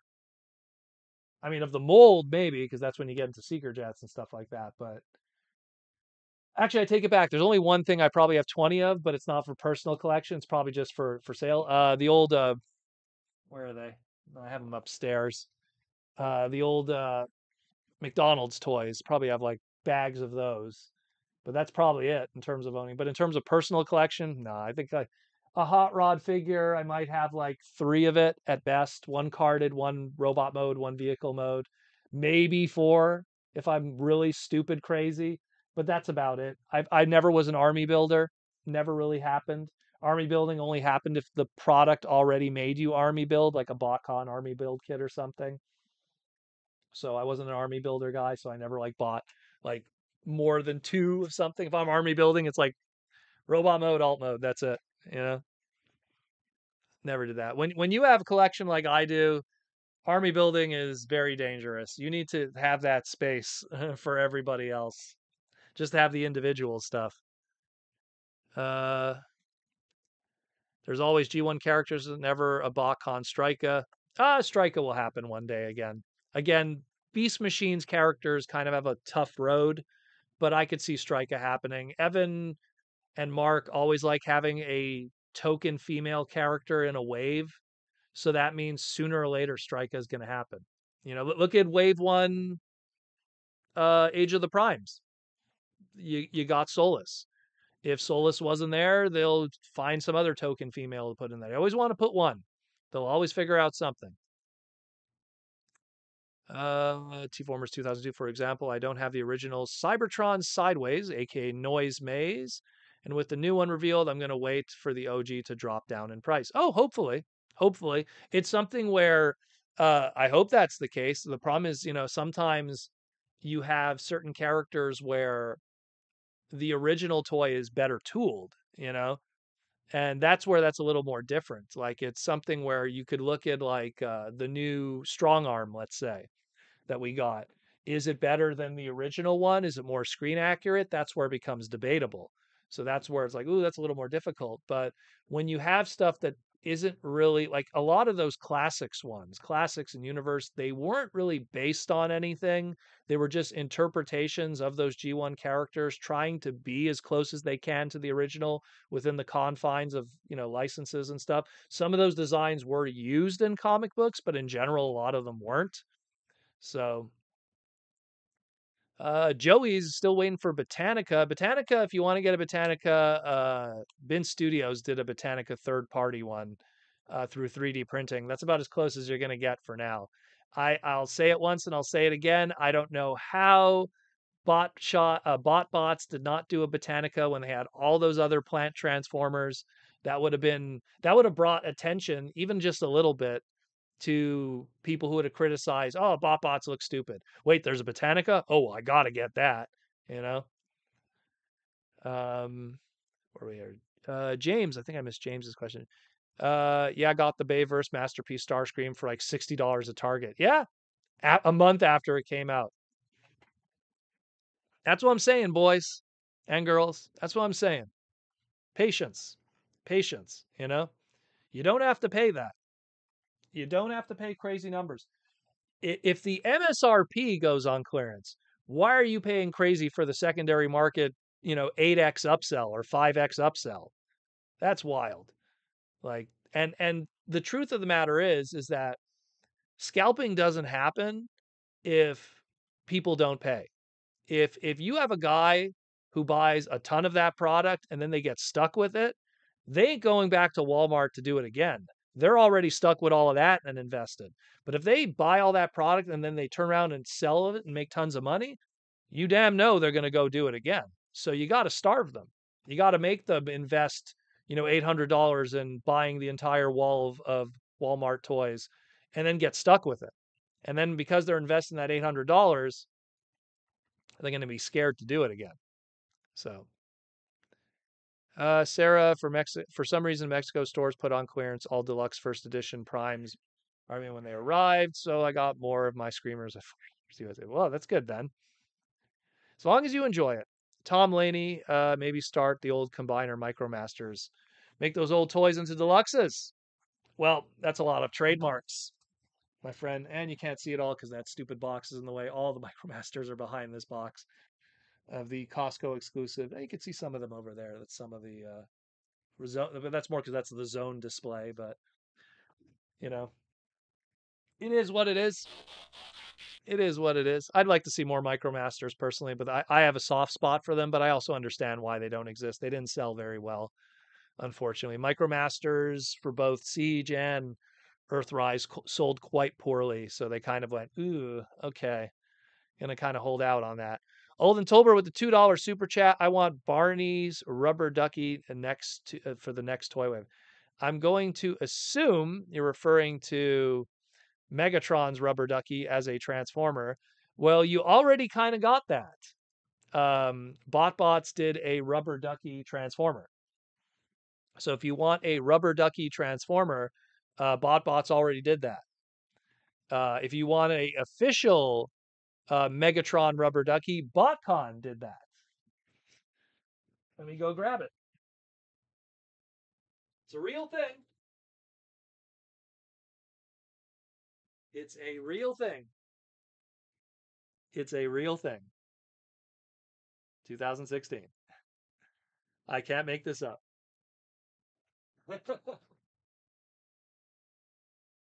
I remember Jaws D bought one.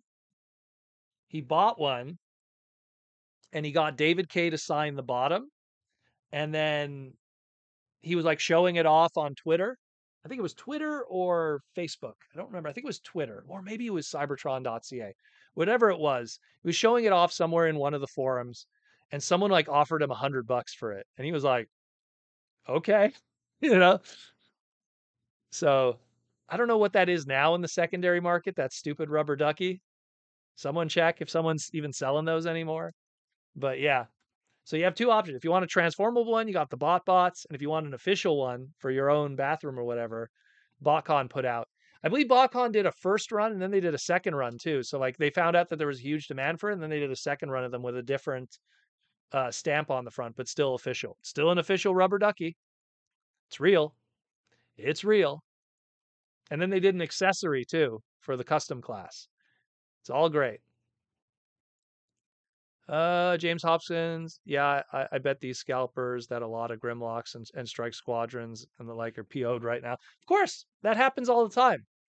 What happens usually is, and I see this a lot, the reissue gets announced, and then almost instantly, because again, I look at the buy sell trade groups of TFW a lot. If you're kind of curious where I look for a lot of stuff too, so what'll always happen, and it's like magic, and then you're always able to know who was scalping and who wasn't, is you'll see the reissue happen, and then all of a sudden someone shows up that has a whole bunch of them mint in box, like a whole bunch of them.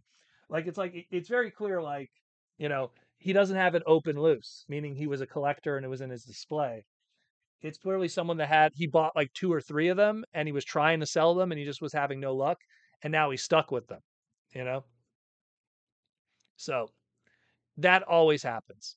And it's kind of the same thing where I'm pretty sure there's a bunch of phantom strikes now that people are going, uh-oh, like I can't, I'm not gonna be able to get this for like, the 300 I'm asking. So I'm gonna ask 150, even though it's $49.99 on certain websites right now.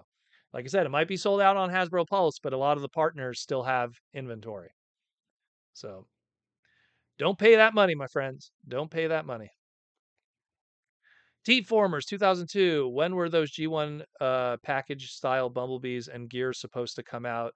That line was supposed to be like a news. Oh, you're talking about the one that has that like that G1 style, but it uses the modern deluxes. I don't know, actually. I don't know. That I never saw that in retail, and I go to Walmart all the time, and I believe those were supposed to be Walmart exclusives, right? That was supposed to be Walmart exclusives, if I remember correctly. Who knows? Who knows? You know, there's a lot like there's a lot of product. There's a lot of product. You got to have patience. Um, yeah, it's true. What was that? Was that a Walmart exclusive or was that Target? I think that was a Walmart exclusive. I don't remember. I do not remember. Business is business. I agree, Bodega. I agree 100%. But yeah, it's going to be fun. Again, TFCon Toronto. Excuse me, TFCon LA coming up. Toronto also, I'll be there. It was Walmart. That's what I thought. I thought it was a Walmart exclusive. Because I go to Walmart and Toys R Us every week. Because they're right near where I do my groceries. So I'm just like, why not? You know, I'm already here. You know, might as well check it out. You know, and I always just and literally like, and my wife knows it too. We don't even go in there to buy anything. We just go in there to vibe. You know, check out what's happening. Like I have to be honest. Like I probably walk out of Toys R Us 99 times out of 100 empty-handed. She's a different story. If there's some Lego set or something or a Playmobil, that's a different story. Or World's Smallest, she collects those too. Um, that's a different story. But I always walk out because I go, oh hey, especially in Canada with the prices. Oh hey, those Marvel Legends are cool. I ain't paying that. Oh hey, those Transformers are cool. I ain't paying that. You know, and then that's really it for what I collect. You know, I get the odd Joe here and there. You know, it's a lot of stuff I buy. I buy so much just in the secondary market. It's just it's you just wait and so much stuff gets cheaper and then the clearances happen and it's just so much easier that way, you know. Yeah, in Canada we have Toys R Us. We've always had Toys R Us. Canada got bought out. So the Toys R Us's in Canada got bought out by the billionaire who owns HMV and Sam the Record Man and Sunrise Records, I think is the other company. So he bought all of that and then he kept it alive. And then he just, you know, it's still Toys R Us as you remember it, but there's a small section now that used to be like the media section. So now it has more of that Sam the Record Man, Sam Goody kind of stuff going on there. I guess the best example was called what was it? HYE? What was the name of that? There was a store in the States that was kind of like DVDs and stuff like that. I don't have it here in Canada, but I remember when I went to New York all the time, I would see that. HYE? Someone help me out here. It's going to bother me now. It's like an equivalency of that. So the guys who owned something that was like that in Canada that were like billionaires, they're like, no, we're going to keep Toys R Us alive. So HYE, thank you. So think about something like that Canadian version. So the guy who owned like the Canadian version of that bought Toys R Us and then was like, okay, like the video game section, we're just going to put more of that there. So, but like the guy who owns HMV pretty much, you know. There you go. Thank you guys. I remember I think I went to one once. I bought like an Avengers the cartoon movie DVDs. Those really good ones there where they only did two. So, yeah, you know, and Toys R Us survives in Canada, but Toys R Us, you have to understand Canada's different because if you're in the United States and you want to buy toys, you have way more options in terms of stores. You got Target, you got Walmart, you got Walgreens, and then you got like little smaller segmentations of stores that carry them. In Canada, it's like if you don't have Toys R Us, it's Walmart or nothing. Like, no joke. It's Walmart or nothing. And toy companies like Hasbro and Mattel, they don't want it that Walmart is a monopoly in a region because then they know what's going to happen. Because then Walmart's going to be like, well, maybe we don't feel like paying XYZ. And thank goodness, like stuff like, you know, the Lego store exists, which I guess we could count as a separate store because that doesn't really count because you can't buy your Transformers at a Lego store unless they're Lego Transformers. But that's why Walmart survives in Canada, because it's a different market where you guys, trust me, you guys might not have Toys R Us in the States, but you're still better off. You still have way better distribution. You got Targets, you got Walmarts, you got Walgreens. Like Canadians go to your Walmarts and we're like, ooh, what's there? And would you know, where trust me, if you went to our Walmarts, you'd be like, ugh, there's nothing here. And then you'd understand. Because then you go to our Walmart, you go, ugh, there's nothing here. And then you go, okay, I'm going to check out Canada's Toys R Us's because I miss Toys R Us's. You're nostalgic of the experience, but then when you look at our selection, you go, oh, this is just what we have back home, but maybe 2 months late. So did we really win? Yeah, we kept Jeffrey, we kept the sign, but did we really win in the end? Not really. Not really. It's still kind of eh. It's still kind of I would kill to have KB Toys in its original form, how it was in the States, exist in Canada. That's how I would like it. Because to me, KB Toys was that was the golden path that you would want. All those amazing deals, all those amazing clearance. That was the best store. That was the store I always looked forward to when I would go to Plattsburgh or New York City. KB Toys, man, 200%, 200%. Yeah, 2 months late and twice as much the price. So it's like, did we win? Did we really?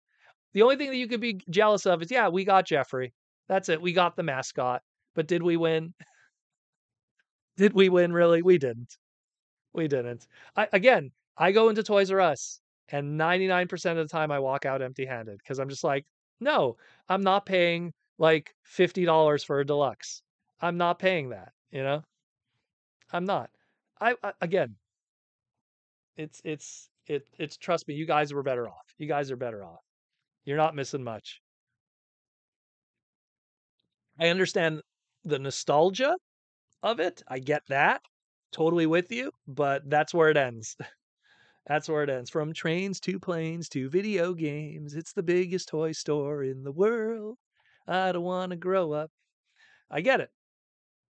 But at the same time, I'd take KB Toys over Toys R Us any day of the week. Any day of the week. That's where the real deals are. Getting like Toy Biz Marvels for $1 a piece.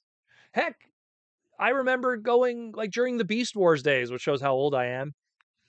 You know, I remember going during the Beast Wars days and like it was like get 2 deluxe transmetals for $10. Like they were 5 a piece. And if you bought 2 deluxe transmetals, you got a free VHS tape, which had like Aftermath Part 1 and Part Aftermath and Coming of the Fusers Part 1. I remember, and I still have that tape to this day. You know, I got Rhinox and Air Razor because I already got Cheetor elsewhere. But you know, like I love KB Toys still to this day. That was the true end of an era. If you're a real brother, you know what's up. If you really know what's up. Sarah, Mexico and Canadians laughing because we have universal health care.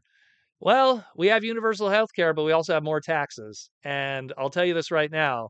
Um, as someone who's ridiculously healthy and takes care of myself and never got to take advantage of my universal health care, but yet I spent 40 years of my life paying taxes. Did I win?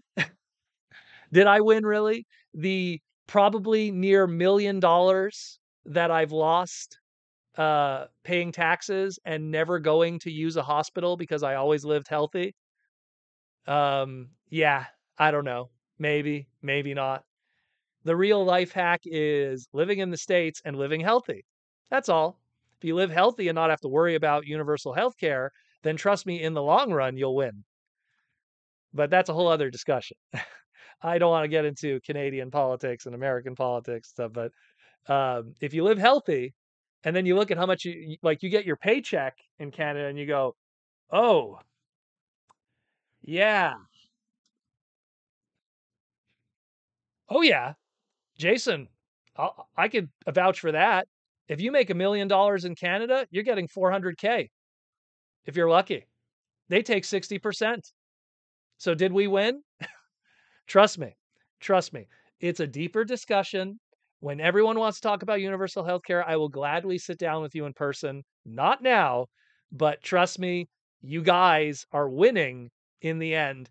Just be healthy. Put down the bag of chips, don't eat that hamburger, and put down the chocolate bar, and you will be just fine. You know? You could say whatever you want about what's going on with your presidency right now, but that RFK guy is making you eat Canadian. And let me tell you something, that's a good thing. That's a good thing. You guys should not be eating red dye 4. That is disgusting that that exists in your food. If you buy Twizzlers here in Canada, they don't have red dye 4, but they have it with you guys. Why is that legal? Why has that been legal for 50 years? That doesn't make any sense. So the fact that he's reverting your food to their Canadian standards is going to save hundreds of lives in the long run, hundreds, thousands of lives in the long run. And if you don't get unhealthy and you don't suffer from this stuff, then you don't have to worry about universal basic health care, because now you're saving on your taxes because you're not paying Canadian taxes, and you don't have to go to the hospital or ever in your life, and you live a healthy life. I could go for free, and I don't even know what the inside of hospitals look like outside of family members dying because they were 100 years old. That's it. Those are all my memories of inside of hospitals or doctors. You know, that was it. Someone died. Oh, that's what this place looks like. Oh, it smells funny. You know, because I lived a healthy life. But then when I got my paycheck, I went, oh, yeah, damn, damn. Where's my, oh, I don't have my bill. I went and I bought, groceries. Sales tax, GST, PST, 15%. 15%. Trust me, guys. You're winning if you take care of yourself. If you take care of yourself, you're winning. Trust me. Just take care of yourselves. Be healthy. Take care of yourself. If you wake up in the morning, you don't need to go for that Egg McMuffin with those seed oils and all that shit. That'll kill you. You don't need to go to Starbucks and get their pre-made sodium nitrates garbage.